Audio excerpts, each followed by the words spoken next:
of course, hosting U.S. Naval Forces Central Command and the U.S. Fifth Fleet.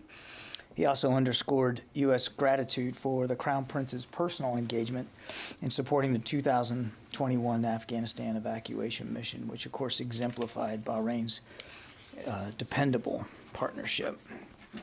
Now, moving on, I often come out here and tell you what we have done, both in terms of exercises and operations. Today, I want to talk a little bit about something that we are not going to do, and I want to explain why.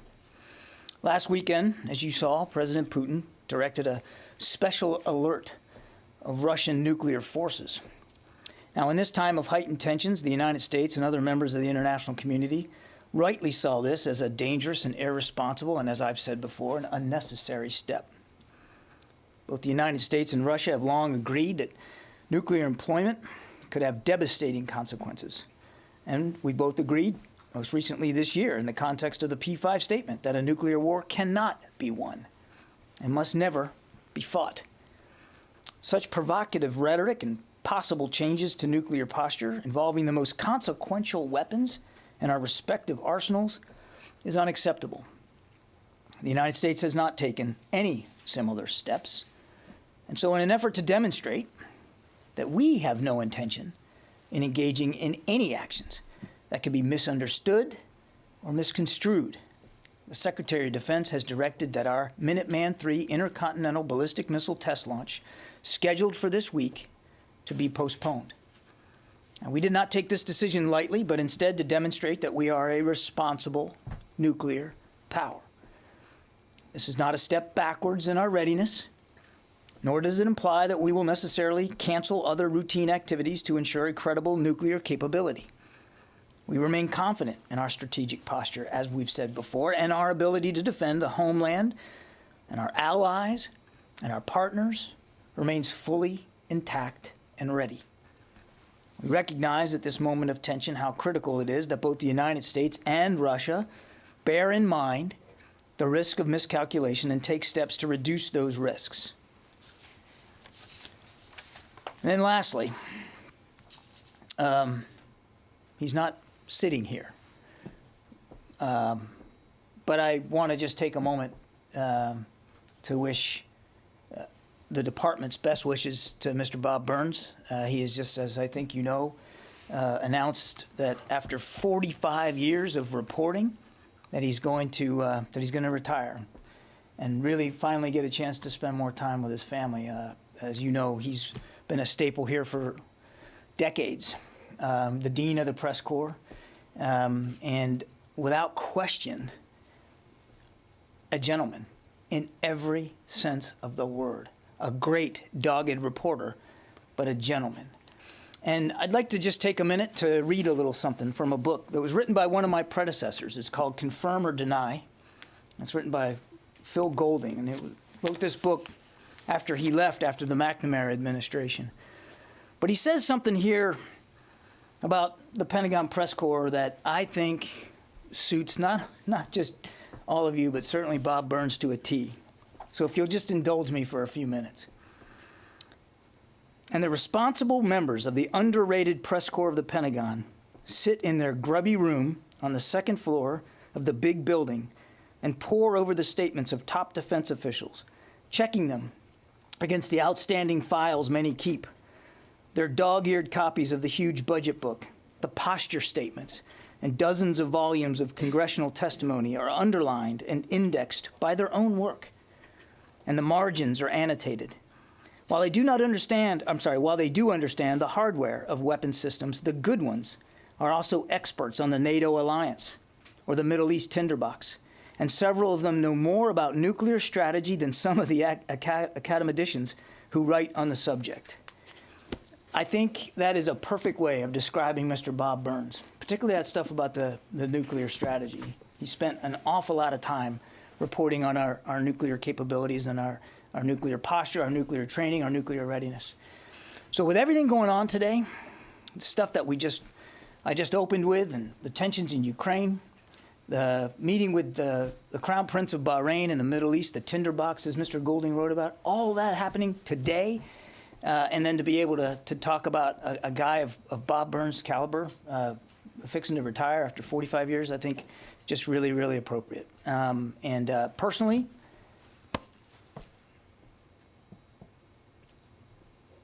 I'm going to miss him. I'm actually really, really going to miss Bob Burns. So with that, we'll take questions. And Bob, I think I got you on the phone.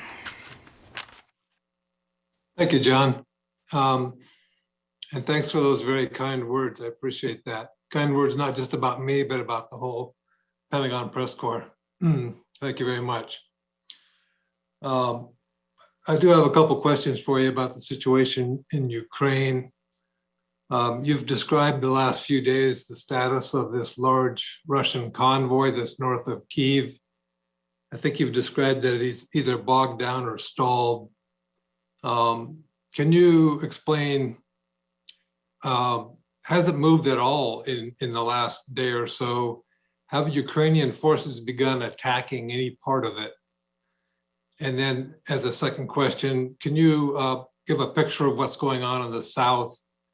Or the Russian forces that made the amphibious landing, are they expanding or extending that part of the campaign? Thank you very much. Yes, sir. So on the convoy, what I would tell you is we still assess that that convoy, but more broadly speaking, the northern push by the Russians down towards the south, towards Kyiv, remains stalled. They haven't, from our best estimates, have not made any appreciable progress, geographically speaking, in the last 24 to 36 hours. And again, nothing very significant. It is difficult for us to know with great specificity all that is going into this stall, if you will. But in general, we believe that there's a couple of reasons for that. One, we believe the Russians are deliberately actually regrouping themselves and reassessing the progress that they have not made and how to make up the lost time. Two, we do believe that they have experienced logistics and sustainment challenges that we don't believe they have fully anticipated. And three, they are getting resistance from the Ukrainians. We have some indications, nothing that we can 100% independently verify, but we have some indications that the Ukrainians have in fact tried to slow down that convoy. And we have no reason to doubt those reports, but again, we can't speak to it in great specificity. In the south, the Russian forces appear to be experiencing, in general, less resistance than they are up in the north. That said, the town of Kherson, which we knew they were moving on out of Crimea towards the northwest, that is, in our estimation, at least from what we can see, still a very contested fight. I know the Russians have claimed that they've got the town of Kherson. We're not in a position to call it either way. It appears to us that the Ukrainians are certainly fighting over that town. Coming out of Crimea to the northeast, we knew that they were advancing on Mariupol, a major population center in the south. We believe that advance is ongoing. That we don't believe that they are in the city center, and we do have every indication that Mariupol will be defended. So they are sort of branching out. If you look at Crimea and go north, they're branching out to both the northeast and the northwest. But they are beginning now. Our assessment is, as they get closer to these two population centers down in the south, we believe they're facing more resistance. Yes, anybody here? Tara. Hi, Charlie. On the change to the Minuteman test, have any other changes been made to U.S. nuclear forces to put them on a higher alert readiness level? And then secondly, while the convoy is stalled, there are some indications that maybe the window is closing to be able to get aid into cities that may become under siege. What is the U.S. and NATO partners doing to maybe maximize the amount of aid that can get in while there's still a window open? So on the second question, I would just tell you that security assistance continues to flow, not just from the United States, but from many of our allies and partners. And as recently as even just the last 24 hours. We are making every effort to get as much security assistance as we can to the Ukrainians as fast as we can. And on the humanitarian side, again, we're going to continue to work with international organizations and NGOs to try to stem and assist in whatever way, not from a military perspective, I'm talking about from an administration perspective. We estimate, or we have seen numbers coming out of the UN of more than 500,000 people now leaving the country, as well as perhaps tens of thousands, if not more, internally displaced. So clearly, Mr. Putin is causing a humanitarian crisis as well. Jen. On the nuclear posture. Oh, I'm sorry. So first, I'd say this delayed test is not affecting our strategic nuclear posture and our deterrence. Just not. It's not canceled. We're just moving it to the right a little bit. And I won't talk about the specifics of our deterrent posture, except to repeat what I've heard the Secretary say many times, that he's confident, that he's comfortable, that the strategic deterrent posture that we have in place is up to the task of defending the homeland and our allies and our partners. Jen. John, what will the U.S. government do if President Putin's soldiers kill or harm President Zelensky? What will the consequences be? Well, look, I'd rather not get into individual hypothetical scenarios, Jen. Clearly, we know that Mr. Putin wants to topple this government and replace it with his own.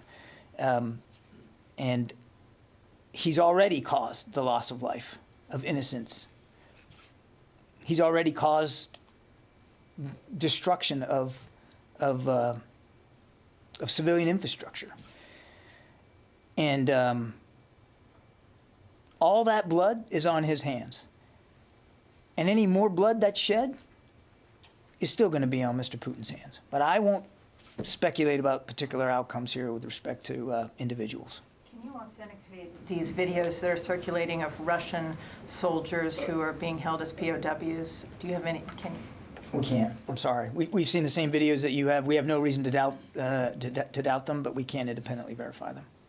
Court. I'm wondering, we heard a lot about false flags leading up to the invasion. Are you still seeing any indications of false flags? One specifically that's sort of out there today is a local mayor in Luhansk who was allegedly kidnapped and killed. There's some speculation that this might be another attempt at a Russian false flag. I know it's difficult for you to talk about specific cases like that, but have you heard anything on that case? And then also more on the false flags. I haven't heard anything about that particular one. I'm happy to go take a look and see if we have anything on that, but that's the first I've heard of this particular report. We did see false flags. I mean, car bombings and that kind of thing before he launched his invasion, not to mention just the ridiculous, ludicrous claims that they were making in their own state-run media about Ukraine being a threat to their security, and claims of being shelled by Ukrainian forces in the joint operations area to the east.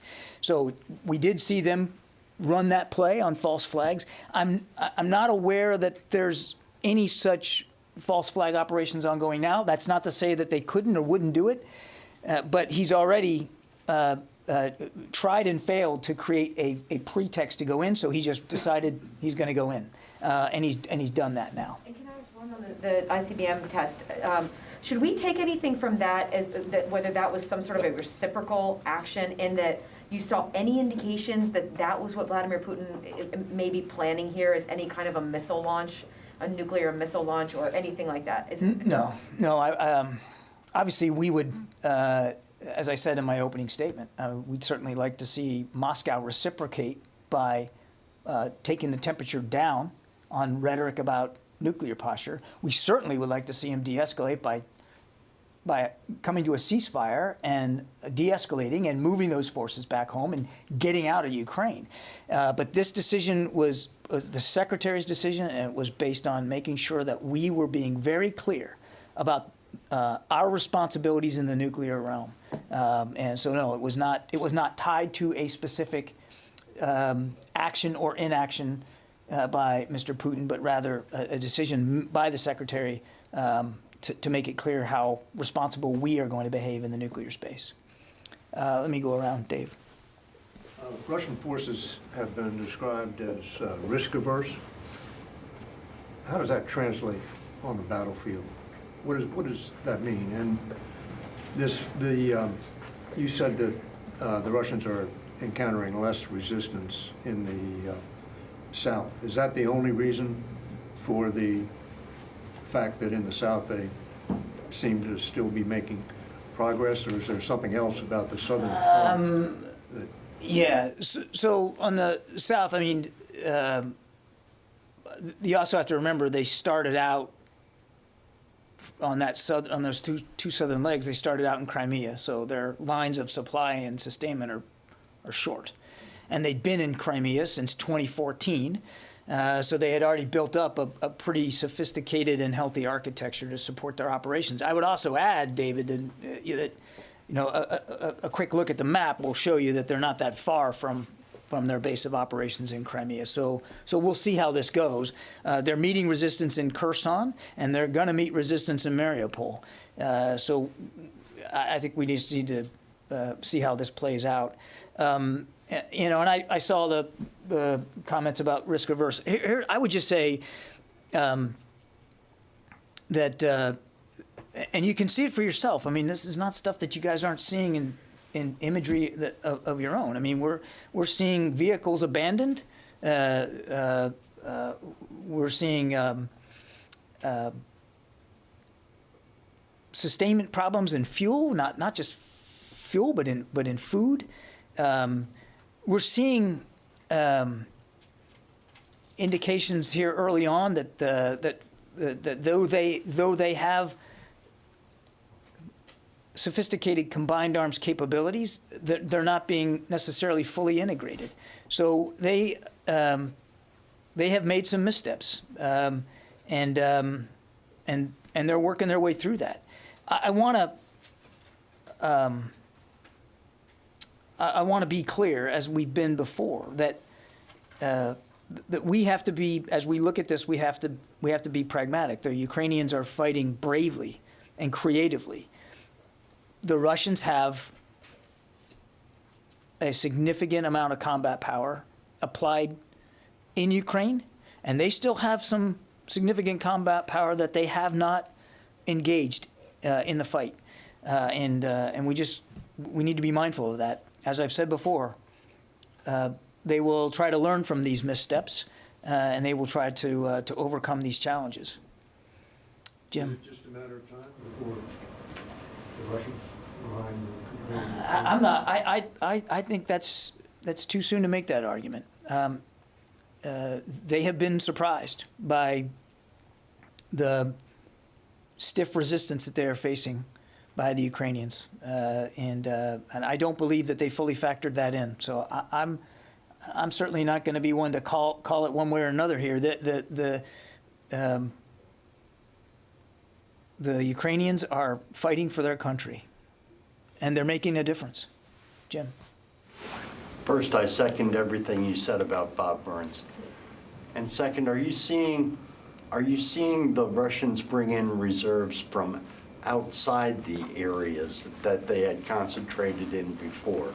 Are you seeing them bring in more aircraft, more troops, perhaps, to apply to the struggle and to apply to the invasion in Ukraine? No, Jim, we haven't. We haven't seen any indications that Mr. Putin feels the need to bring in additional reinforcements from elsewhere in the country. He began to build up this combat power starting in the early fall, and has at his disposal more than 150,000 troops, more than 120 battalion tactical groups, and while we assess that the majority of that combat power is now in Ukraine, that doesn't mean that he doesn't have stuff that's not committed, and it doesn't mean that what he has in Ukraine has been diminished. They have lost a sense of momentum here, but that doesn't mean that they still don't have the power at their disposal. The Ukrainians also have retained a lot of their combat power, our assessment is, and as I said, they're fighting back. They're fighting back bravely. Fadi.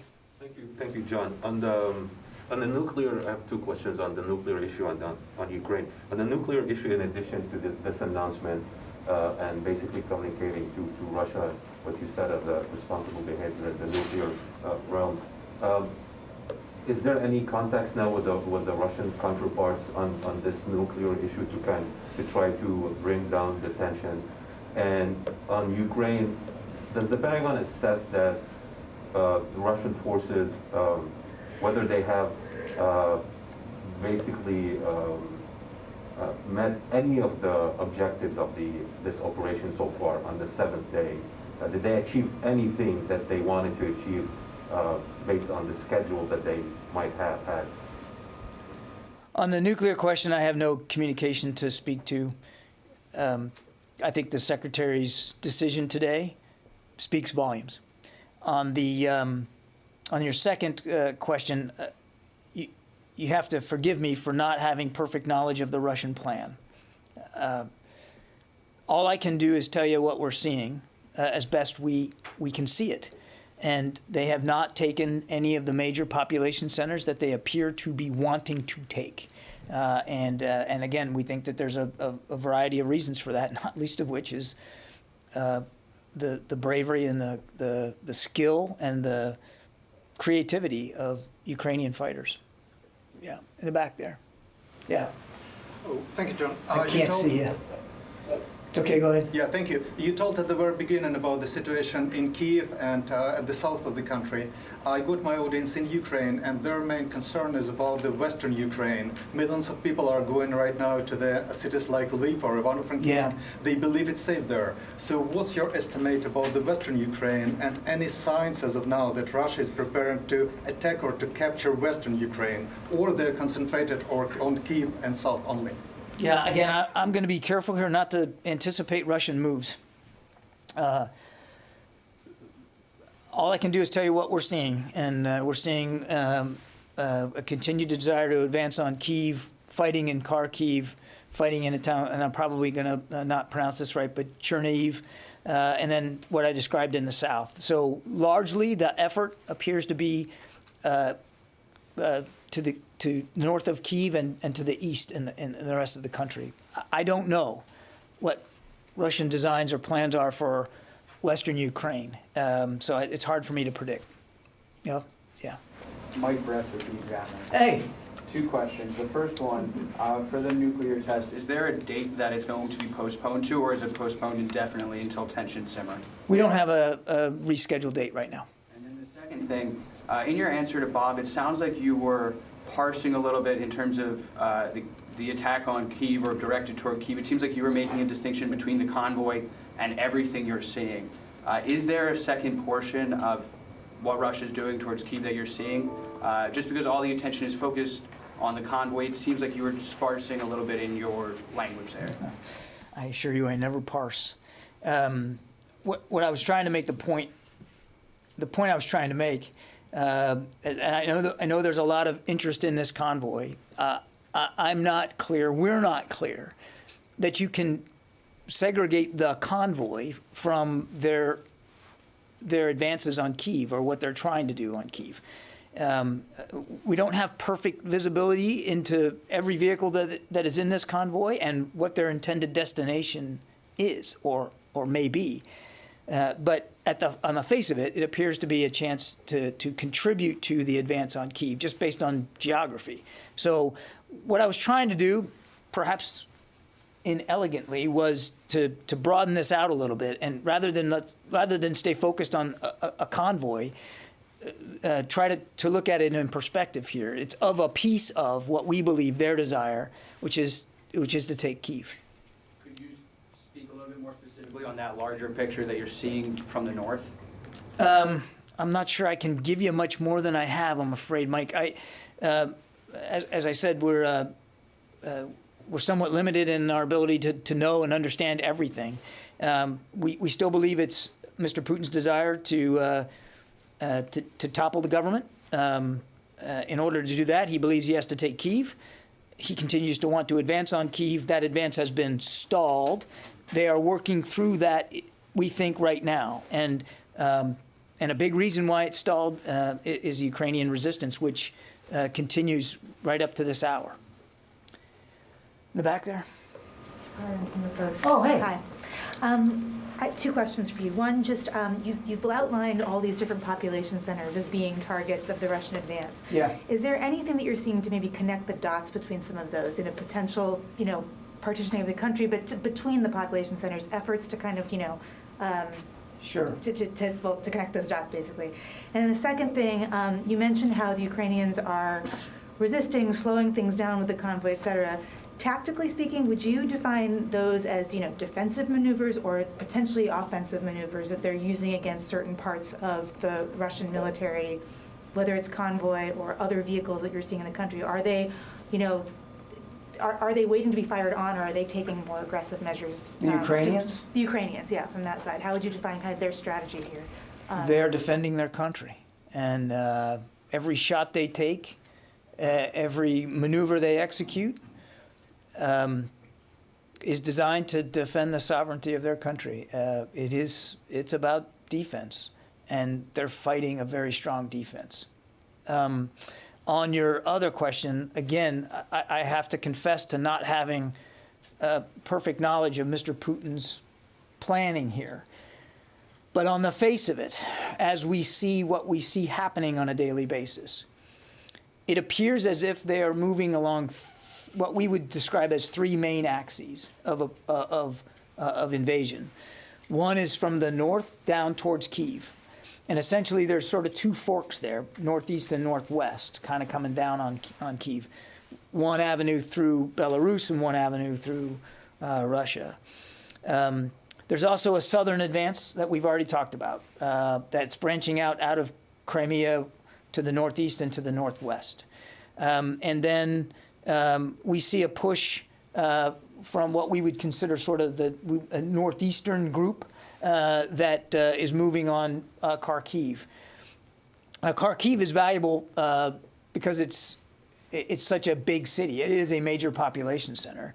But it also could give Mr. Putin, again, Karun, I'm not an expert on what they're planning to do, but it certainly could give him an avenue of approach towards Kyiv. If the plan was to advance on Kyiv from multiple directions, then that direction might be one credible one that they could use.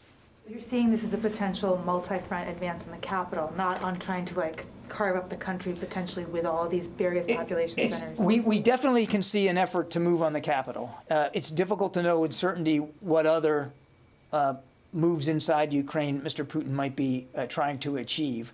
And again, it's hard for me to speak to a plan that we don't have perfect visibility on. So the idea of carving Ukraine up, I just can't speak to that specifically. It is entirely also possible that that what they're doing in the east could be an effort to fix Ukrainian armed forces in that eastern region so that they can't come to the defense of others. But again, they have not achieved success in the major population centers to date that we see them trying to move on. Tony. I have a couple of questions. One terrestrial and one space related. You mentioned earlier that the Russians haven't fully demonstrated a integrated combat arms capability. This is something the U.S. practices all the time at the National Training Center, and Marines do also. What are you not seeing that would demonstrate a seamless or moderately seamless combined arms capability by the Russians? Yeah, again, I don't want to speak too much specifically on Russian operations, Tony. It's just when you look at what's happening, I would just say it doesn't appear that ground and air operations seem to be very well connected, based on what we're seeing happening. Yeah. I have a space question now. The richest man in the world, Elon Musk, successfully brought in Starlink internet communication disks into Ukraine.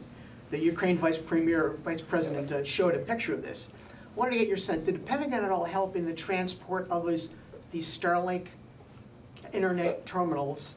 And are you seeing any impact in terms of either helping the Ukrainians with tactical military operations or keeping the population connected, basically, as the Russians attack information nodes?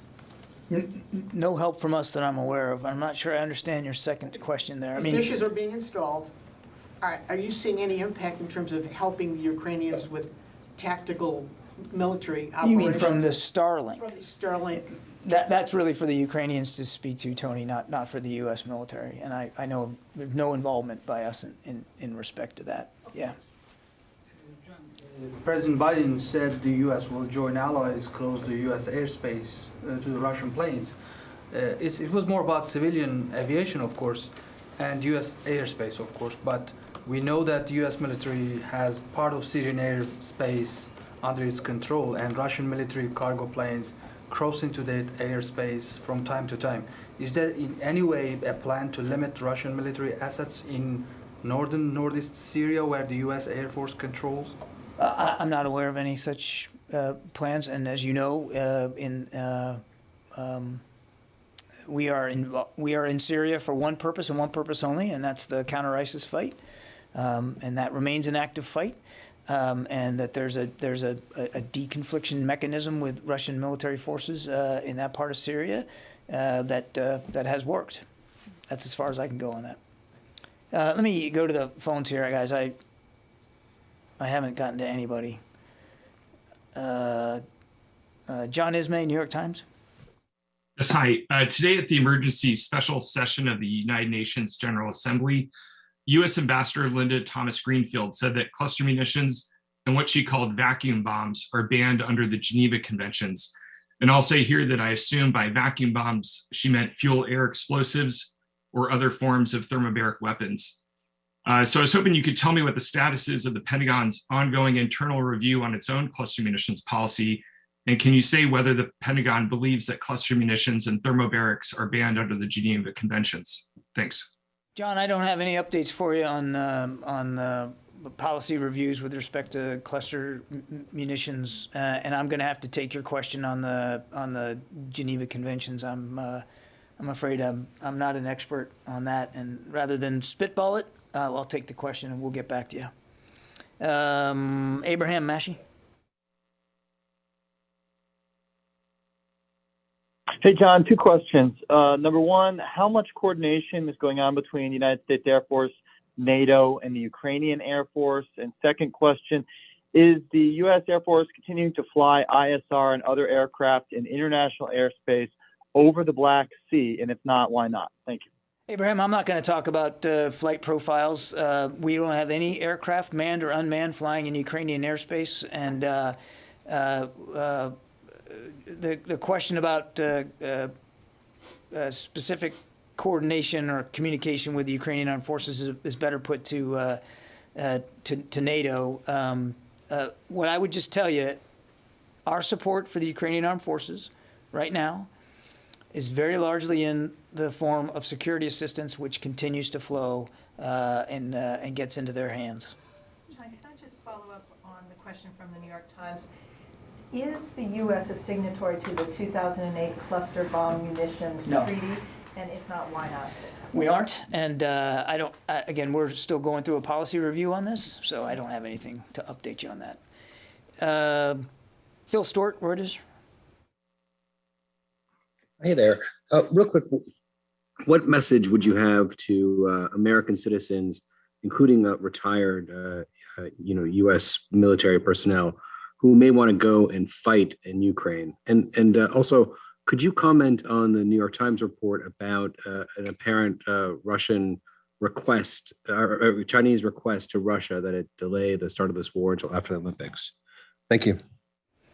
On the second question, Phil, I don't have a comment on these reports that there was a request by China to wait till after the Olympics. I think that's an excellent question for President Xi and his administration to speak to if they made such a request.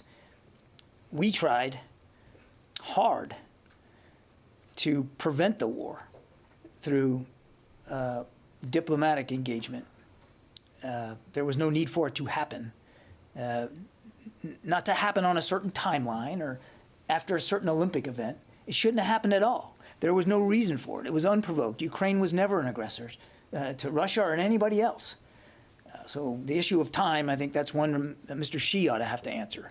And on the other question, I mean, what we would tell Americans who want to help Ukraine is to find ways to donate and contribute to the many nonprofits that are already working to try to get humanitarian assistance into the people in need. The Secretary of State has been nothing but consistent over these many weeks that Ukraine is not a good place for Americans to be right now.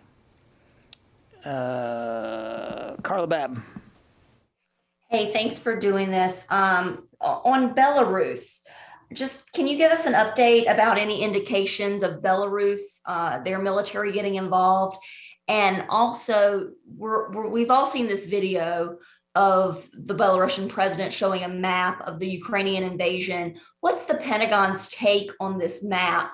And it even seemed like some of the attack was directed against Moldova. What are the possibilities of this war spilling over to Belarus or to Moldova? We've seen we've seen these images too, Carla. I can't speak to this map. I can't validate it. We don't have perfect visibility into Russian plans for Ukraine beyond what we believe to be their desire to topple the government and to supplant it with one of their own. So I think the Belarusian president should have to speak to this map, and so should President Putin. What we would say, and say firmly and again and again and again, is this war didn't have to happen. And there's still options available to Mr. Putin that aren't in the military realm. He can still choose to agree to a ceasefire. He can still move his forces out. He can still de-escalate. And I believe that, quite frankly, the future of Ukraine should be up to the Ukrainian people. And they are making their choices pretty clearly known through the resistance that they're offering to this unlawful and unprovoked invasion of their country. And I forgot your first question. What I was saying, and to my first question about the indications, has the Pentagon seen any indications that the Belarusian military is getting involved in this fight or preparing to get involved in this fight? We have not. No, we have not. Yeah. Go ahead. Yep. Thank you for taking my question. So one question that's direct and then another one that opens the aperture a little wider. The first one is on reports that some people are reporting that the Russians may be preparing thermobaric devices for use within Ukraine. And I'm wondering if you can say anything to that. Have you any indication of that? Have you to substantiate that or anything? No, we cannot. My second one is about the global posture. Now that everything is focused on Ukraine, can you talk about readiness on a more global scale? Has anything changed that in terms of our readiness worldwide as we focus more on Ukraine? In terms of our ability to defend the nation elsewhere, outside of Europe, we remain confident that we can do that. There's been no diminution in American military readiness elsewhere around the world. And I would remind, I know we get very focused on the numbers of troops that we have added to the European theater and that we've moved around inside it, but a sense of perspective is important here. We already had more than 80,000 troops permanently deployed to Europe or on rotational orders. So, just to give you a sense of perspective there, and NATO members themselves have nearly 2 million troops in their combined militaries. So I don't know of any permanent posture changes that are going to come as a result of this in Europe or elsewhere. We're focused on the problem at hand, and the problem at hand is making sure the Ukrainians can continue to defend themselves against an unprovoked invasion, and two, that we are continuing to reassure our NATO allies, and that they know that we take Article 5 very seriously. Okay? Yeah, Mike. Yeah, John, do you have any sense that the Russians are able to, or at least have been attempting to reconstitute any of these units that have been damaged, that have been hit by the Ukrainians? I don't have specifics in terms of their... you know, these videos of the Ukrainians dragging away, Soviet or Russian tanks with tractors. Sure, like that. I don't know. I mean, the convoy that everybody's fascinated with could be a part of this effort to replace damaged vehicles and to get their momentum back. But I don't have anything more specific, Mike. Oren? John, I was just wondering, with the closure of U.S. airspace to Russian flights, can you sort of give us a sense of how that would work if a Russian flight attempted to approach U.S. airspace? Is that NORAD's role to intercept? Is there coordination with the Canadians, or how does that play out? Without getting into specific hypotheticals, NORAD is perfectly postured. This is the mandate for NORAD to protect our homeland, North American homeland and airspace, and they're ready to do their contribution to the president's order. I think I just need to leave it at that, Janie. Thank you very much. I have two questions: Russia, China, and South Korea. First question: China and Russia have a strategic cooperative relationship. Do you know that? And these two countries have completed joint military exercises recently. How would you assessing the China still expressing support for Russia?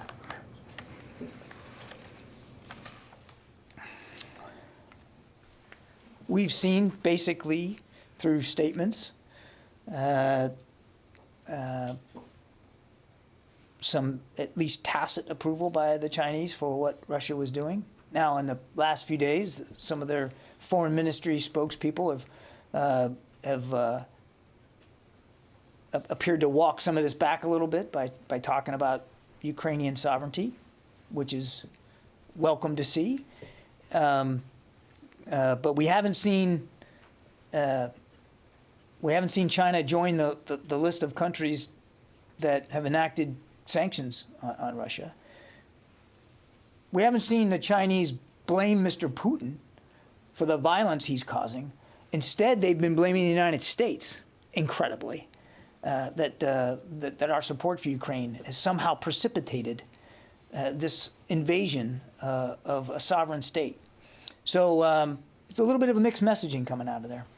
What was your next question? The second question is, the U.S. 1st Brigade Combat Team is deployed in South Korea. Will this team participate in U.S. and South Korea joint military exercises?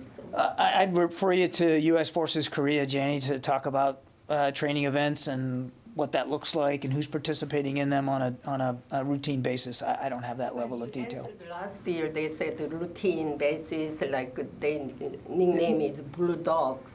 But this year, like... Yeah, I don't have any updates on training events on the Korean Peninsula. That's something that's really better addressed by U.S. Forces Korea and how they're going to do that and with what forces. Yeah, Matt. Hi, John. Thanks.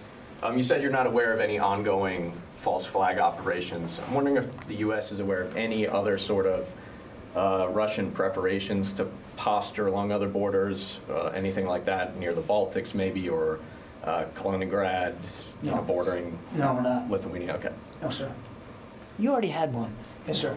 You mentioned you met with officials from Bahrain. They expressed concerns regarding Iran. What were they concerned about at the current stage? Was one of them a possible alliance with Russia in the sense that they have nuclear ambitions and both are viewed as pariahs on the world stage? Yeah, I think it's just in general, as is often the case when we get a chance to meet with our partners in Bahrain, there's general concern about Iran's destabilizing activities almost across the board. Support for terrorists and proxies, an advancing ballistic missile program, maritime threats, and of course their continued nuclear ambitions. All those were things that the Secretary and the Crown Prince had a chance to talk about, not necessarily Iranian foreign policy beyond that. Okay, I'll take just a couple more and then I'm going to have to go. Okay, go ahead. Sorry. On China, have you, since the invasion of Ukraine by Russia, have you seen any increased air or naval intimidation by Chinese against Taiwan? I have nothing more operationally to talk to you today in terms of Taiwan specifically. I would just say that nothing's changed about our belief in the One China policy and the freedom of navigation through the Taiwan Strait. I just leave it at that. Yeah, Tony. You started out early this morning. You started out saying that the Minuteman III test was delayed. For the record, can you break down the last time this has happened? This is not the first time it's happened. You're a delay? Yeah, when's the last time? I think you were here when Hagel delayed one over not a Minuteman III test for a geopolitical reason.